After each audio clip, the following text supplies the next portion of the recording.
इस वक्त हमारे साथ मौजूद हैं लोकसभा सांसद श्री राजू शेट्टी जी, जो कि महाराष्ट्र के हाथ कानगले से सांसद हैं। तो उनसे हम बात करेंगे कि डेयरी आंदोलन के बाद क्या प्रक्रिया है उनकी और आगे की उनकी रणनीति क्या है, इसके बारे में एक इंटरव्यू और उनसे चर्चा। सर, स्वागत है आपका कृषि जागरण के यूट्यूब चैनल में। देश में किसान और खेती को आप किस तरह से देखते हैं? हमारे देश में जो पूरे भारतवर्ष में जो किसान है उनको आज सहायता की आवश्यकता है, आज उनको थोड़ी सी ताकत देने की जरूरत है। लेकिन सालों से केंद्र में जो भी कुछ सरकारें आई उन्होंने किसानों को सहायता तो नहीं दी, लेकिन उन्होंने किसानों को दबाने की कोशिश की, क्योंकि हर एक सरकार ने ध्यान दिया उपभोक्ताओं की तरफ। उन्होंने उपभोक्ताओं को खुश करने की कोशिश की और उस प्रयास में किसान पिट गया, उसकी तरफ ध्यान ही नहीं दिया। तो उसका नतीजा आज ये निकल आया कि देश में जो किसानों की आत्महत्या है वो थमने का नाम नहीं ले रही है। आज देश के विभिन्न प्रदेशों में जो रिजर्वेशन के मामले में जो आंदोलन हो रहे हैं उसका मूल कारण ये है कि इस देश के किसान असंतुष्ट है, भूखा है और इसीलिए वो सड़क पे आ रहे हैं। खास करके जाट हो, गुर्जर हो, पाटीदार हो, मराठा हो, रेड्डी हो, खम्मा हो, लिंगायत हो, ये सारे जो लोग हैं ये मूल निवासी हैं और वो सालों से खेती करते आए हैं। और महात्मा ज्योतिबा फुले ने 100 साल पहले ये लिखा था कि इस देश की जो गांव थे वो गांव का जो स्वयंपूर्ण गांव का जो ढांचा था वो ढांचा पहले तोड़ दिया अंग्रेजों ने, और उसके बाद धीरे धीरे स्वतंत्रता के बाद भारत सरकार ने वही काम किया। और पहले गांव से दलित बाहर निकल गए, उसके बाद पिछड़े बाहर निकल गए, ओबीसी निकल गए, और जो बचे कुचे थे उनके पास जमीन थी इसलिए वो बच गए। लेकिन धीरे धीरे जमीन के टुकड़े टुकड़े टुकड़े होते गए और वो भी आज भूखे रह गए, इसलिए वो आज आरक्षण के लिए आंदोलन कर रहे हैं। लेकिन अगर ये जो सब सारी कम्युनिटीज जो खेती के ऊपर आज भी निर्भर है, खेती लागत से भी थोड़ी ज्यादा कीमत उनको मार्केट से मिलती, तो ये लोग ना आरक्षण के लिए मांग करते, ना आंदोलन करते, ना आज आत्महत्या करते हैं। क्योंकि इसलिए आज हमें ये समझ लेना चाहिए कि किसान की समस्या क्या है, वो जड़ तक जाकर समझने की कोशिश करनी चाहिए। किसानों के लिए जो घोषित एमएसपी है उसका विरोध क्यों, और मौजूदा एमएसपी में आप क्या बदलाव चाहते हैं? 2007 में जो स्वामीनाथन ने रिकमेंडेशन दिया था एमएस के बारे में, वो ये था कि actual cost plus family member, परिवार के जो लोग काम करते हैं उसके कीमत और उसके जो अलग निवेश करते हैं हम खेती में उसकी कीमत, ये सब पकड़कर C2 क्लास जिसको कहते हैं कि C2 कॉस्ट, C2 अधिक 50% मार्जिन, और वो जो भी कीमत आती है 1.5 गुना, उसका वो उतना 1.5 गुना लागत से 1.5 गुना समर्थन मूल्य देने की सिफारिश स्वामीनाथन ने की थी। आज मोदी जी ने 2014 के आम लोकसभा चुनाव में देश के किसानों को यह आश्वासन दिया था कि स्वामीनाथन के जो रिकमेंडेशन आए 2007 में, लेकिन कांग्रेस सरकार ने उसको ठंडे बस्ते में रखा है, मैं उसको बाहर निकालूंगा और देश के किसानों को लागत से 1.5 गुना समर्थन मूल्य मिलवा दूंगा। और जब इस तरह से किसानों को समर्थन मूल्य मिलेगा तब किसानों को लाचार होकर किसी के सामने भीख मांगने की जरूरत नहीं पड़ेगी, हाथ फैलाने की जरूरत नहीं पड़ेगी। यह आश्वासन सुनने के बाद पूरे देश के किसानों को ऐसा एहसास हुआ कि अब हमें अच्छे दिन आने वाले हैं, मोदी कुछ ना कुछ हमारे लिए करेंगे, इसलिए उन्होंने उनको वोट दिए थे। बाद में उन्होंने धोखा दिया, सुप्रीम कोर्ट में जो हलफनामा दिया उसमें साफ साफ केंद्र सरकार ने कहा कि ये हम नहीं दे सकते। और जब पूरे देश के किसान और किसान नेता एकजुट होकर हमने अखिल भारतीय किसान संघर्ष समन्वय समिति बनाई और पूरे देश में किसान मुक्ति यात्रा निकालकर तकरीबन हमने 15,000 किलोमीटर का सब ट्रैवल करके देश के कोने कोने में जाकर लोगों को समझाया कि अब एक होने की आवश्यकता है और हमारा एक ही कार्यक्रम रहेगा, वो लागत से 1.5 गुना समर्थन मूल्य, और वो जब तक नहीं देते तब तक पूरी कर्जा मुक्ति हम लेंगे। क्योंकि आज किसानों के सर पे जो कर्जे का बोझ है उसका बाप है सरकार, केंद्र सरकार। इसलिए हमें कर्ज मुक्त करो और फिर किसान कर्जे में ना डूबे, इसलिए उसको लागत से 1.5 गुना समर्थन मूल्य दे दो। इस 2 मुद्दे पे आम सहमति करके हमने इस पूरे किसान संगठन को एक कर दिया और हमने एक बहुत बड़ा संघर्ष खड़ा कर दिया। यहाँ 20-21 नवंबर को किसान मुक्ति संसद बुलाई पार्लियामेंट स्ट्रीट में, उसमें 2 प्राइवेट मेंबर बिल का भी निर्माण हमने किया।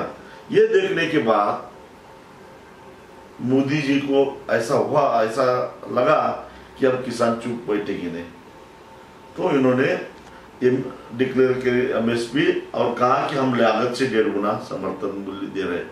लेकिन जैसे पुराने हिंदी फीचर फिल्म में एक मुनिम रहता था और वो अपने बटाईदार को किस तरह हिसाब में धोखा देता था, उसी तरह से ये मुनिम की सरकार किसानों को धोखा दे रही है। इन्होंने लागत 5 साल पहले पकड़ी और वो भी A2 प्लस अप्रैल पकड़ी और उसके ऊपर 50% का हिसाब करके हम कह रहे हैं कि हम लागत से 1.5 गुना समर्थन मूल्य दे रहे हैं।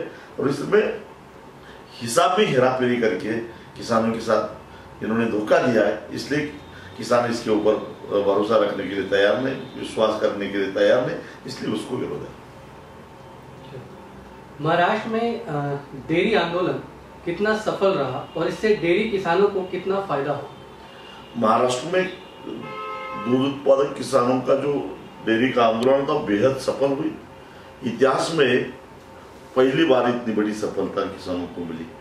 मैंने खुद 11 साल पहले महाराष्ट्र में एक दूध का आंदोलन किया था, उसमें भी सफलता मिली थी लेकिन इतनी नहीं मिली थी। आंदोलन होने से पहले किसानों को 3.5 फैट की दूध को 17 रुपए मिलते थे और आज वो 25 रुपए मिल रहे हैं। तो इसका मतलब 8 रुपए दूध का भाव अगर बढ़ता है तो इसको सफल ही कहना चाहिए और ये बेहद सफल हुए और किसान बहुत प्रसन्न है। अच्छा, आंदोलन के वक्त कई लोगों ने आरोप लगाए कि एसएसएस के कार्यकर्ताओं ने हजारों लीटर दूध बहाया और टैंकरों में भी आग लगाई। इस पर आप क्या कहें? देखिए, हमारा आंदोलन ये एक सत्याग्रह था। हम आक्रामक आंदोलन करना नहीं चाहते थे। हमने यही फैसला किया था कि हम अब घाटे का सौदा नहीं करेंगे, घाटे के दूध का धंधा नहीं करेंगे, हमें अपना दूध बेचना नहीं है। इसलिए मैंने मेहनत करके गांव गांव जाकर लोगों को समझाया था कि मेरे ऊपर भरोसा रखो और एक हफ्ते के लिए दूध बेचना बंद करो। सिर्फ एक हफ्ते के लिए दूध मत बेचो, जितना नुकसान होने वाला है होने दो, लेकिन दूध बेचो मत, मुफ्त में बांटो लेकिन बेचना नहीं। यह हमारा आंदोलन था। किसानों को यह आंदोलन बहुत पसंद आ गया। गांव गांव के किसानों ने तय कर दिया कि हमें दूध बेचना नहीं है। लेकिन कई लोग उनके ऊपर जबरदस्ती करने लगे। कोई कहता था कि हमने कर्जा दिया है, हमें दूध दे दो। कोई कहता था कि आपको दूध देना ही पड़ेगा, क्यों नहीं देते। इस तरह से जबरदस्ती करने लगे। सरकार पुलिस के जरिए जबरदस्ती करने की कोशिश कर रही थी और एक किसान को जब जबरदस्ती होती है तो उसको गुस्सा आता है और वो गुस्से के बाद उन्होंने जब कोई जबरदस्ती से दूध का ट्रांसपोर्ट करने की कोशिश की तो उसने दूध बहाया। लेकिन ये कितने हैं? आपको आश्चर्य होगा, महाराष्ट्र में हर रोज 2 करोड़ लीटर दूध का संकलन होता है। 2 करोड़ लीटर दूध का संकलन हर रोज होता है। सड़क में हमने दूध बहाया कितना, 3-4 लाख लीटर। तो इसका मतलब बहुत ही कम, 1-1.5% अगर दूध बहाया तो ये बहाना नहीं है, ये तो इतना होता ही रहता है। और इसका हमें दुख नहीं है, ये हमारी सफलता है। भारत में खेती के लिए दूसरे देशों से जमीन ज्यादा है और किसानों की आय कम है, ऐसा क्यों?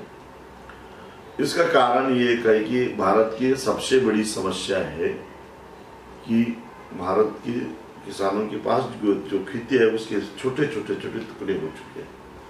अब छोटे छोटे खेती के जो टुकड़े होते हैं तो उसका मैनेजमेंट की कॉस्ट बढ़ती है, उसकी लागत बढ़ती है, ये एक समस्या है। भारत के किसानों के पास तकनीकी सहायता, उनको तकनीकी सहायता नहीं मिलती।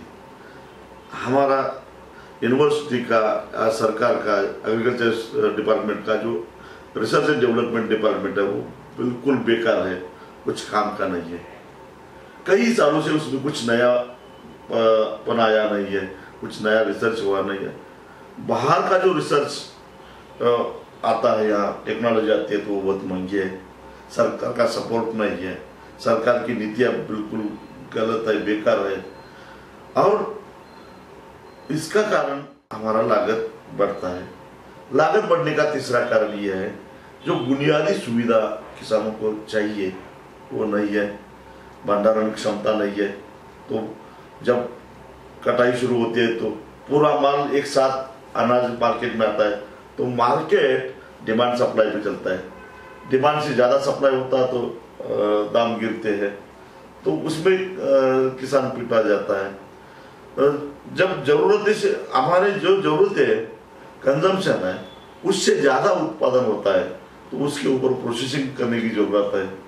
लेकिन हमारे देश में जो फूड प्रोसेसिंग इंडस्ट्री है वो बहुत ही साधारण तरीके से चलती है। पूरे देश में जो फूड प्रोसेसिंग मिनिस्ट्री है उसका आवंटन, बजट का आवंटन सिर्फ 100 करोड़ का है। इसका मतलब 121 करोड़ लोगों के लिए 100 करोड़ कहाँ लगेंगे? इस तरह से हमारे सरकार ने ना किसानों को तकनीकी सहायता दी है, ना उनको इंफ्रास्ट्रक्चर दी है, ना टेक्नोलॉजी दी है, ना हमारी आयात निर्यात की नीति कुछ स्थिर है। हम जब मर्जी आती है तो आयात करते हैं, जब मर्जी आती है तो निर्यात के ऊपर पाबंदियां लाते हैं। इस तरह से हमारी जो नीतियां है उसका कारण भारत का किसान बाकी बाहरी देशों के किसान से उसकी लागत ज्यादा है और आमदनी कम है और वो घाटे में जा रहा है। सरकार ने वर्ष 2022 तक किसानों की आय दोगुनी करने का लक्ष्य रखा है। आपके अनुसार इस पर कितना काम हुआ है? आय दुगनी कैसे होगी? अगर किसानों की आय दुगनी करने हैं तो एक तो उसका लागत कम करना चाहिए। लागत कम करना है तो उसको टेक्नोलॉजी देना चाहिए, उसको इंफ्रास्ट्रक्चर देना चाहिए, उसको फाइनेंशियल सपोर्ट देना चाहिए, प्रोसेसिंग इंडस्ट्री को बढ़ावा देना चाहिए और मार्केटिंग में जो भी मार्केट में किसानों का फ्लक्चुएशन होता है वो कंट्रोल करना चाहिए। इसमें कुछ भी सरकार आज तक किया नहीं। बाकी हमारी इंपोर्ट एक्सपोर्ट की नीति स्थिर नहीं है तो लागत तो कम नहीं होगी। प्रोडक्टिविटी बढ़ने के लिए उसको टेक्नोलॉजी देनी चाहिए, नए बीज देना चाहिए, सीड्स देनी चाहिए, वो नहीं मिल रहे तो किसानों की आमदनी दुगनी कैसे होगी? ये भी एक जुमला ही है। आपको क्या लगता है देश में गन्ना किसानों की समस्या कितनी बड़ी है? देश की गन्ना किसानों की समस्या भी बहुत बड़ी है। अगले 1-2 साल में जो बकाया है वो 50,000 करोड़ तक जाएगा। कहां से पैसा लाओगे? क्योंकि अगर गन्ने का जो गन्ने की ये एरिया बढ़ रहा है, चीनी का उत्पादन बढ़ रहा है, कंजम्पशन थोड़ा सा बढ़ रहा है, हम ये एक्सपोर्ट करते हैं तो उसको सपोर्ट हमारा मिलता नहीं है। गन्ने के चीनी के साथ साथ इथेनॉल या स्पिरिट का उत्पादन बढ़ाना चाहिए, उसकी तरफ हमारा ध्यान नहीं है। प्रधानमंत्री बार बार कहते हैं कि हम इथेनॉल का उत्पादन बढ़ाएंगे। इथेनॉल तो इको फ्रेंडली फ्यूल है, लेकिन उसकी तरफ हमारा ध्यान नहीं है। अगर चीनी का उत्पादन बढ़ता है तो जिस तरह से ब्राजील जब चीनी के दाम कम होते हैं तो इथेनॉल का उत्पादन बढ़ाता है, और जब क्रूड ऑयल के दाम बढ़ते हैं घटते हैं तो इथेनॉल का उत्पादन कम करके चीनी का उत्पादन बढ़ाता है। उसी तरह से हमारे देश की भी इंडस्ट्री, चीनी इंडस्ट्री ड्यूअल स्तर पे खड़ी रहना चाहिए। जब चीनी के दाम ऊपर जाएंगे तो हम इथेनॉल का उत्पादन बढ़ाएंगे। जब इथेनॉल का उत्पादन बढ़ाएगा, वो पेट्रोल के दाम बढ़ेंगे तो इथेनॉल का उत्पादन बढ़ाएंगे। पेट्रोल के दाम गिरेंगे तो हम चीनी का उत्पादन बढ़ाएंगे। इस तरह से हमारी इंडस्ट्री रन नहीं करती है तब तक की चीनी की समस्या और गन्ना उत्पादक किसानों की समस्या खत्म नहीं होगी। गन्ना किसानों के भुगतान की व्यवस्था दुरुस्त करने के लिए सरकार को और क्या करना चाहिए, आपको क्या लगता है? अभी मैंने जो कहा वही करना चाहिए। इंटरनेशनल मार्केट का रुख क्या है, रुझान क्या है, ये देखना पड़ेगा। उस तरह से हमें पॉलिसी बनानी पड़ेगी। आज जो अमेरिका और चाइना की ट्रेड वार शुरू है उसका फायदा लेना चाहिए, और ज़्यादा से ज़्यादा हमारी चीनी, हमारे डेयरी प्रोडक्ट्स चाइना में निर्यात करने की कोशिश करना चाहिए। जो यूरोपीय कंट्रीज और अमेरिका जैसे देशों ने जो जहाँ भी मार्केट पर कब्जा किया है वहाँ हम किस तरह से घुसेंगे इसकी कोशिश करनी चाहिए। उसके लिए थोड़ी सी उसको प्रोत्साहन देना चाहिए। ये नीति अगर हमारी नहीं रहेगी तो भारत का किसान मजबूत नहीं होगा, और भारत का किसान मजबूत नहीं होगा तो भारत से गरीबी दूर नहीं होगी। आज मोदी जी कहते हैं कि हमें गरीब को गरीबी को मुक्त करना, गरीबी मुक्त भारत करना है। लेकिन ये गरीब मुक्त भारत करेंगे इसका मतलब गरीब को ये गुलाम करके रहेंगे। इसलिए इसमें आमूलाग्र चेंज करना चाहिए अपने नीतियों में। किसान ऋण मुक्ति बिल जो आपके द्वारा सदन में पेश किया गया है उसके बारे में कुछ बताइए। हम ये चाहते हैं कि किसानों के सर पे जो कर्जे का बोझ है, यह साबित हो चुका है कि उसकी जिम्मेदारी किसान की नहीं है। कई सालों से सरकार ने मार्केट इंटरवेंशन करके अनाजों की कीमतें जो दबा के रखी और किसानों को लागत से भी कम दाम में अपना फसल बेचना मजबूर कर दिया, उसका नतीजा है किसानों के सर पे एक कर्जा है। तो इसका मतलब इस कर्जे की जिम्मेदारी सरकार की है, वो जिम्मेदारी उठानी चाहिए और कानूनन उठानी चाहिए। इसलिए हमने एक कानून बनाया है। उस कानून के जरिए बजटरी प्रोविजन करके हम किसानों का कर्ज मुक्त करना चाहते हैं। सिर्फ बैंक का कर्जा नहीं, मनी लैंडर, साहूकार, महाजन, इनके कर्जे से भी किसानों को मुक्त करवाना चाहिए चाहते हैं। इसीलिए तो ये कर्ज मुक्ति का बिल मैंने पार्लियामेंट में पेश किया है। आखिरी सवाल आपसे, देश के किसानों को क्या संदेश देना चाहिए? मैं देश के किसानों को यही संदेश देना चाहता हूं कि मैंने देखा, मैं पिछले 9 साल से संसद में काम कर रहा हूं, लोकसभा सदस्य होने के नाते मुझे आप लोगों को कहने के लिए दुख होता है कि इस 543 सदस्यों वाली सदन में किसानों के लिए संघर्ष करने वाला, किसानों के लिए झगड़ने वाला मैं अकेला हूं। मुझे कभी कभी मुझे अकेलेपन महसूस होता है। विपक्ष हो या सत्ता पक्ष हो, इनके सांसदों को किसानों से कुछ लेना देना नहीं है। सिर्फ भाषण करने के लिए ये तो किसान का नाम लेते हैं, लेकिन इनमें से किसी को भी नहीं लगता कि किसानों की समस्या हल होनी चाहिए। मुझे किसानों को अपील करनी है कि देश की आबादी में आधे से ज़्यादा किसानों की आबादी है, तो फिर 543 सदस्यों में सिर्फ एक सांसद क्यों किसानों का? किसानों की भाषा बोलने वाला, किसानों के लिए लड़ने वाला एक ही सांसद क्यों? इनको एक ही भाषा समझ में आती है, वो है वोट की राजनीति की, और वोट तो हमारे पास है। इसलिए जब एक मजबूत वोट बैंक बनेगी इस देश के किसानों की, उसी दिन किसानों की समस्या खत्म हो जाएगी। यही मुझे देश के किसानों को कहना है। मैंने अपनी पूरी जिंदगी किसानों के लिए बिताई है, और आगे की भी मेरी पूरी जिंदगी किसानों के लिए रहेगी। मैं खुशी जाकर मन को बहुत बहुत धन्यवाद देता हूँ कि मेरे विचार आम लोगों तक आपने पहुँचे। धन्यवाद। तो ये थे राजू शेट्टी जी, जिन्होंने मेंबर ऑफ पार्लियामेंट, जिन्होंने बेबाक तरीके से किसानों के लिए अपनी बात रखी हमारे साथ कृषि जागरण के साथ। तो चैनल को आप सब्सक्राइब कर सकते हैं इसी तरह से आगे की जानकारी के लिए। धन्यवाद।